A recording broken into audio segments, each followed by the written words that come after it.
Rob Gomez, dismayado sa hustisya sa Pilipinas. Gustong-gusto nang makasama ang anak na o sa dating beauty queen. Alamin sa iSpotted Report niyan, Tol.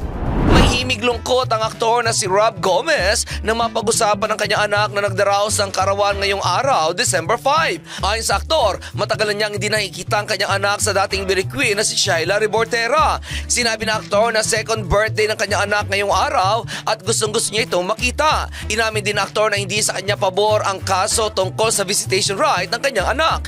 Hindi raw niya alam kung bakit dalawang beses nang na-move ang hearing, kaya't feeling niya raw ay nagiging one-sided ang batas. Gusto raw niya ng fair judgment sana dahil gusto niya makasama ang kanyang anak. Feeling niya raw ay nasa losing end siya dahil hindi niya maipresent ang kanyang mga ebidensya tulad ng pambablockmail, ang mga maling ipinalabas noon at kung anong klaseng istorya ang nabuo.